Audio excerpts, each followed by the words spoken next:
Hello, welcome to my video journal. I'm Mitch Miller. It is Monday, June 27th, 2022 at 1100 hours Eastern Time.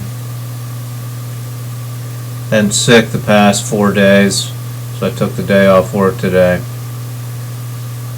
And today we're going to talk about the Roe v. Wade decision overturned on Friday. Taking away women's abortion rights, women's reproductive rights. Some of you may consider me, I guess, a anarcho-feminist author. I don't think I'm really a feminist. I'm just a person that believes in equality and equal rights. And so when I strive for equality, I take the course of a lot of people who identify as feminists, because it's the most logical pathway to take if you want equality among all human beings. So that being said, if you do consider me that type of author, then I cannot ignore this decision. I had to make a video about it. And what I'm going to do, I'm not going to go into my personal beliefs about abortion, my arguments for women having the right to have an abortion. I'm just going to go into one of the causes of why this was overturned, and or a couple of the causes of why this was one of the causes of why this was overturned, and why this has not been codified as law, why these rights were not guaranteed. That's what I'm going to focus on for this. I believe one of the causes why this was overturned, why Roe v. Wade was overturned and women are going to be stripped of their right to have an abortion, is because of a propaganda machine in the United States. People say the media is liberal, but it's owned by billionaires who are mostly conservative, or at least Republican in nature. There's a propaganda machine, especially out of the Fox News realm of the media, that for the past 30 or 40 years has put forward this idea that women are carrying babies to full term and then aborting them 3 days before their due date, so that democratic elites can eat their stem cells and suck their stem cells out of their necks and live as vampires for the rest of their lives. This is the type of media system we have in the United States. These are the types of theories and ideas that are put out on what's supposed to be a fact-based media, news sources. Okay, so ignore the end of that statement, but the beginning is very true. There is this idea that women are coming to full term with babies and then aborting them, changing their minds at the last minute and aborting them. This is extremely unfact-based. This is untrue. Only 1% of abortions are late-term abortions. 1%. And almost all of that, I would say probably every instance of that late-term abortion, was a life or death or some kind of medically needed situation where they had the late-term abortion. Other than that, women do make their decisions early in their pregnancy and take the procedure seriously and get it done as soon as they physically and mentally are prepared to do that. So there's this idea among Republicans that women just don't make up their mind and they carry babies to full term and then abort them at the last minute. And that's just appalling, that these babies should have rights and all this other stuff. And that's put out there by certain media companies. It's not fact-based. Like I said, 1%. At least that's the information I saw.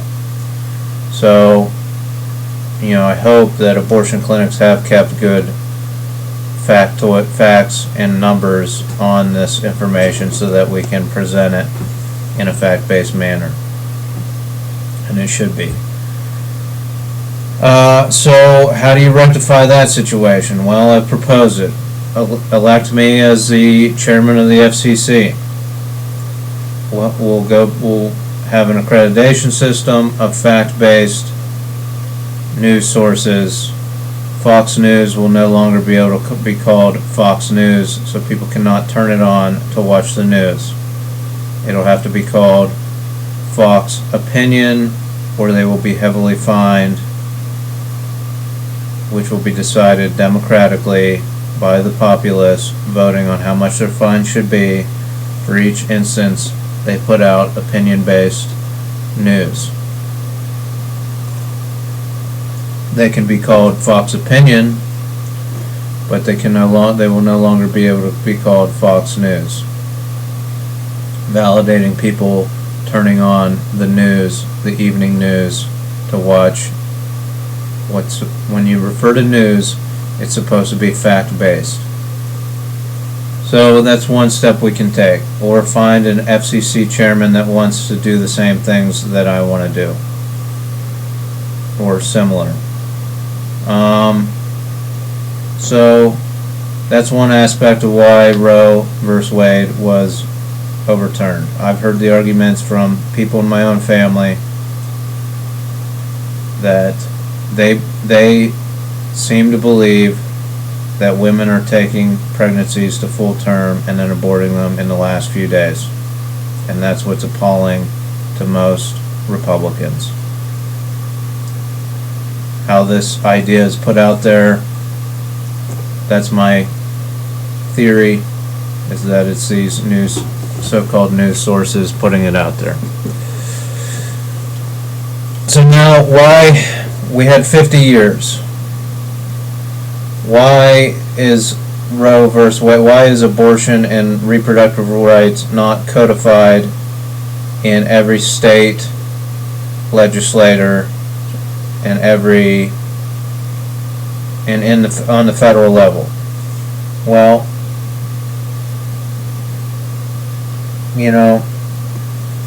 the question is, why haven't we granted any real rights in the past 50 years? And I hate to generalize, but Democrats like to give people rights, and it seems like, at least from this finding, Roe versus Wade, that Republicans like to take rights away from people. Now, the purpose of the Constitution was to grant people rights, and to add to the Constitution to grant people more and more rights as time goes on. Well, we've been at a stalemate for 40 or 50 years. We haven't granted many new rights. And this is because for the past 100 years, there's been gerrymandering. Gerrymandering of congressional districts so that Republicans remain just as equal in power as the Democrats. Even though the population at large, there are technically more people that are Democrat or independent that lean in Democrat, would vote more Democrat. So the districts do not reflect the will of the population. Gerrymandering. And therefore, Republicans have more power than they should in the government because of corruption that allowed these gerrymandered districts to be drawn and approved. And so there's been an even split in the government, back and forth, a little bit of power here, a little bit more on either side, not enough to get to above the 60 votes to make laws, to ensure rights in the Constitution.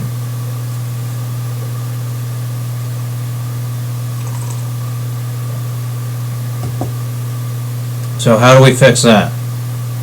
How do we fix the gerrymandering once and for all? Well, we have the technology. If we would use technology in the correct way, like if I was CEO of Google, I mean, I have other ideas, but here's my idea. And if we develop the Periscope platform, everybody's going to register their address, so we can have a mapping system where politicians can pull up their district and see street by street what their district actually is, all the people registered through Periscope in their district. But we're also going to have, and we have 8 years to do this, a feature where everybody on Periscope can vote to develop the next congressional districts.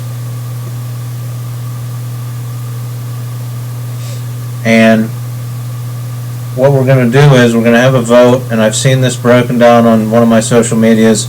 It was a grid system. It showed red and blue.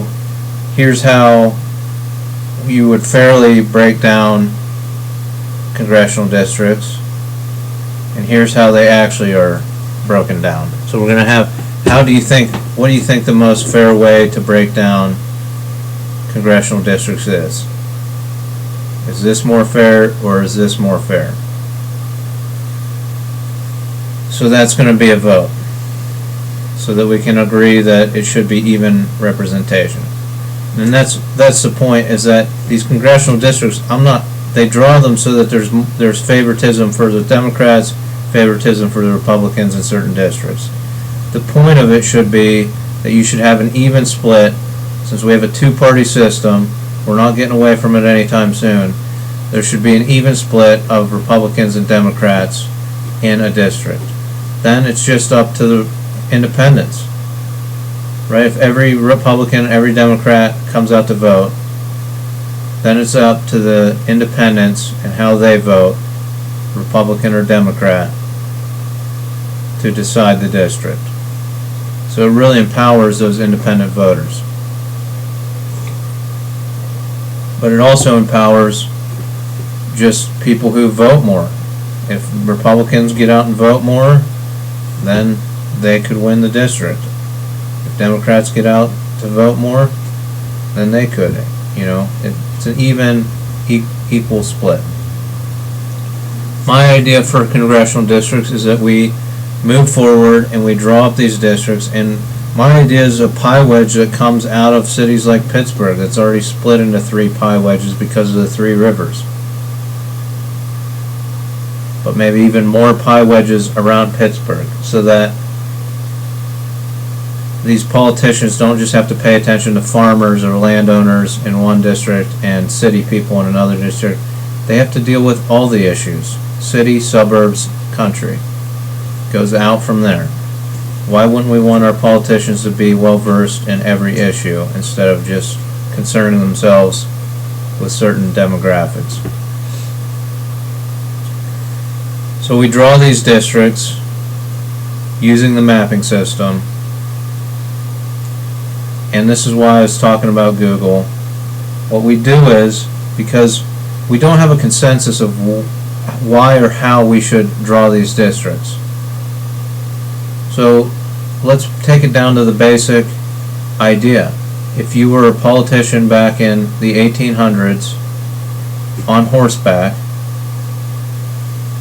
you kept the district clustered in one central area so that you could ride to every constituent's house and talk to them before you went to Washington, D.C.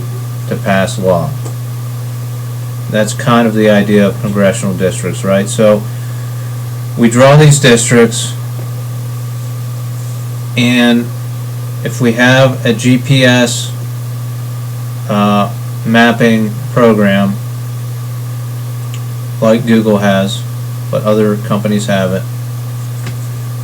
we included in our district package that we present to the government in 8 years a breakdown of how much time it would take to walk or drive to every constituent's house in that district. So we have, on Google you can switch from walk to bicycle to car, to get your directions. So we plug in, this could take a lot of time, or we develop an algorithm. We plug in a route where you walk, and if you have to walk more than 500 feet, you drive, switch to driving, time, directions, then back to walking if you have houses closer than 500 feet or 1,000 feet of each other, so that a politician could walk a route all the way through his district with a chaser car following them, so that if there's it would show on the route, hey, hop in the car now and drive to this house and then start walking again. And as you get out to the suburbs, you're driving more, and as you get out to the country, you're driving to every house. And we pull all of this information together to show the total amount of time it would take for that elected official to visit every house in the district.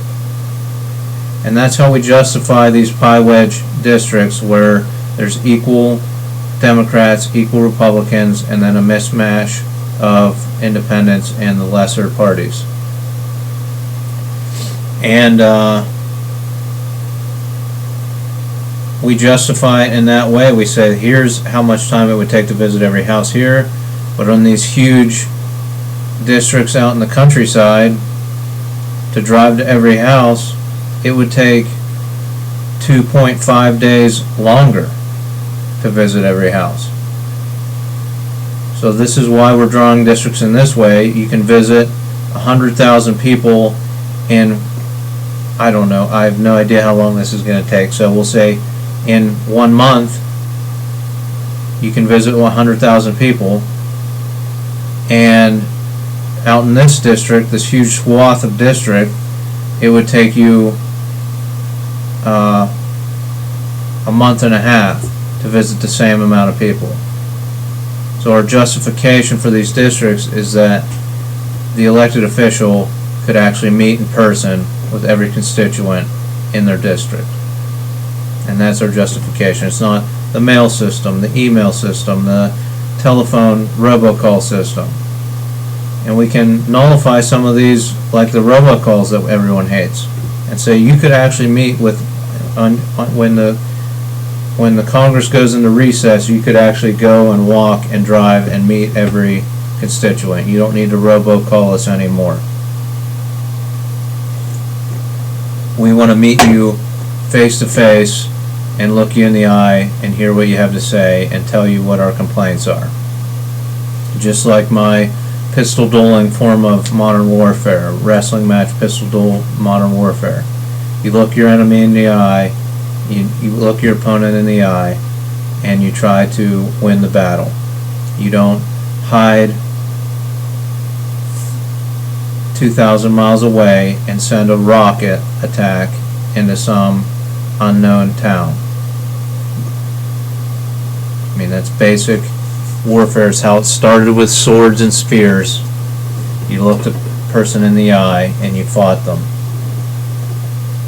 Anyhow, that's my idea to eliminate gerrymandering. You can help me fund Periscope, the platform, so that we can present these new districts in 8 years and end gerrymandering, so that we have true representation in the government, and we can codify some new rights. My idea for rights are every American should be able to know how much wireless energy is being projected through their bodies, their brains, and their houses. Will we ever get there for that right? Probably not. Probably not. I'm willing to accept that, but I'll end with this. If we made the argument for abortion a hybrid of this idea, would it gain more traction with Republicans? If you argued that I don't want to bring a child into this life, into this world, because it's my body, my choice, and I cannot guarantee that wireless waves are not being projected through my body, that my unborn fetus is being subjected to intense wireless fields of waves, and I'm not sure if that's going to cause mental illness,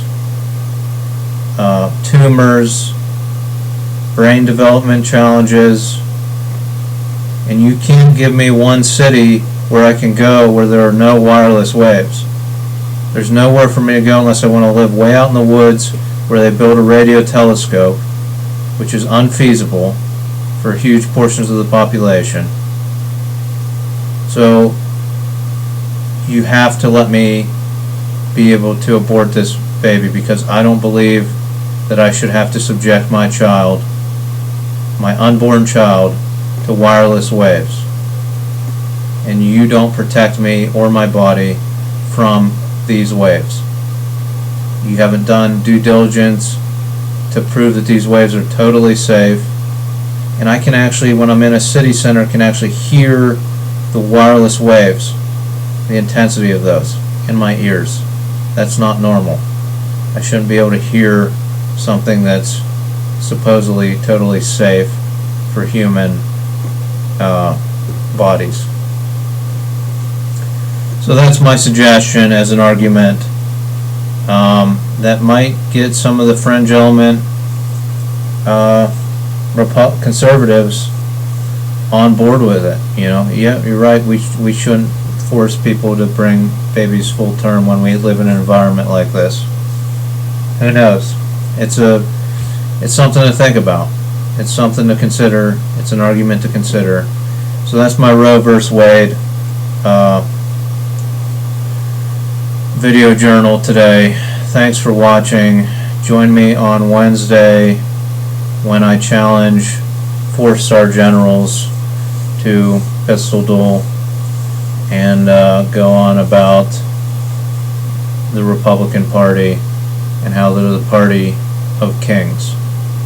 I can agree with some aspects of conservative viewpoints, not reproductive health, obviously, but not all ideas are bad that come out of the Republican Party. If they just weren't the party of kings, if they were the party of small business, not big business, I think that they would be more feasible as a party. So join me on Wednesday. Thanks for watching, and I'm sorry this happened and that people have less rights now, but we should have never counted on the Supreme Court interpreting our rights. We should codify it. We should have the power to codify our rights, and we should have a lot more rights now than we did 50 years ago, but that's just not happening. It's deadlock because of gerrymandering. Thanks for watching, and I'm still waiting for that call from the FCC to hire me as an employee so that I can work up to chairman and get these things done. Thanks.